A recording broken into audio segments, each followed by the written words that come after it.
Good morning મિત્રો, આજની સવારની પ્રેમી સલામ, જય મસીહ કી, પ્રેઝ ધ લોર્ડ.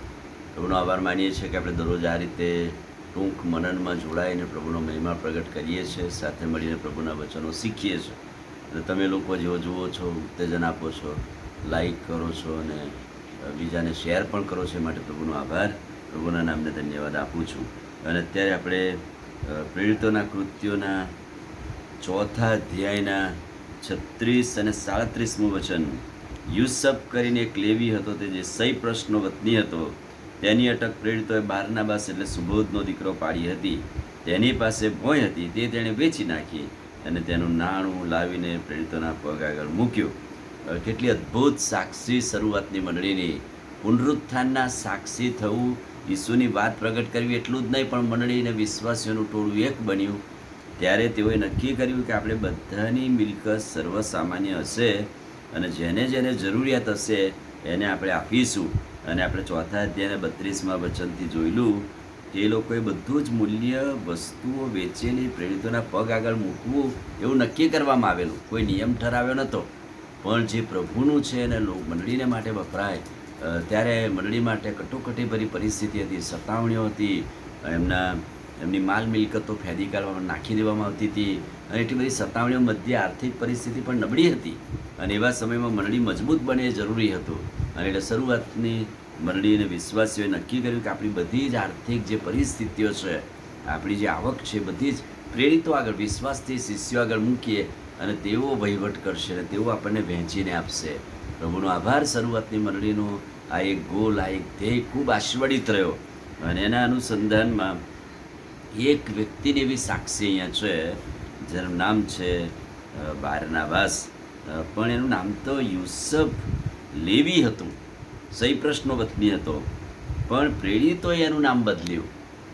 જ્યારે કોઈ માણસ સારો હોય, એનામાં લક્ષણ સારા હોય, તો ઘણી બધી વાર પબ્લિક કે સમાજ કે લોકો કે મંડળી નામ પાડે છે એના ગુણ પરથી.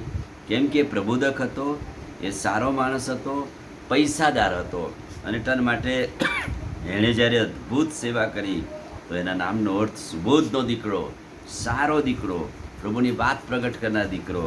અને એણે કહે છે કે આર્થિક પરિસ્થિતિમાં, મંડળીની કટોકટીભરી પરિસ્થિતિમાં એક નિર્ણય લીધો. અને નિર્ણય એ કે એણે પોતાનું જે હતું તે સર્વ વેચીને પ્રેરિતોના પગ આગળ મૂક્યું.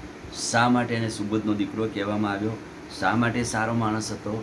શા માટે એણે આ પરિસ્થિતિમાં મંડળી માટે જે પગલું ભર્યું, કદાચ બહુ ઉત્તેજનદાયક, સગળું ભોંય વેચીને પ્રેરિતોના પગ આગળ નાણું લાવીને મૂક્યું. કેટલી અદ્ભુત સાક્ષી. શરૂઆતની મંડળીએ નક્કી કરેલું, વિશ્વાસીઓએ નક્કી કરેલું. ત્યારે હું માનું છું કે પહેલો ભાગ, પહેલી સાક્ષી એ બારનાબાસની હતી.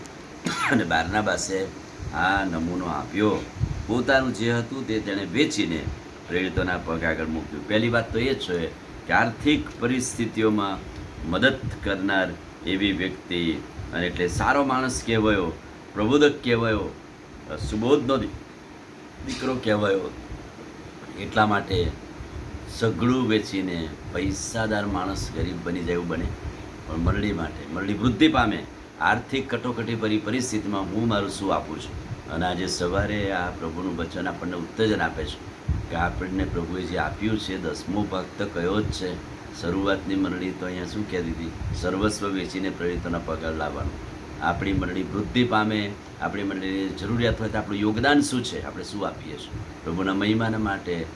બારનાબાસ આજે સવારે આપણને ઉત્તેજન આપે છે મંડળીની વૃદ્ધિને માટે, પુનરુત્થાનના સાક્ષી બનવાને માટે. મંડળી વૃદ્ધિ પામે ત્યારે મારું જે છે તે સર્વસ્વ હું પ્રભુના મહિમા માટે લાવીશ. આમીન. પ્રાર્થના કરીએ. વાલા પ્રભુ, આજે સવારે તમારા અદ્ભુત ને પવિત્ર વચનને માટે આભાર. વચનના પ્રકાશમાં અમને દોરો. પ્રભુ ઈસુના નામમાં પ્રાર્થના કરીએ છીએ, સાંભળો ને માટે. આમીન. God bless you.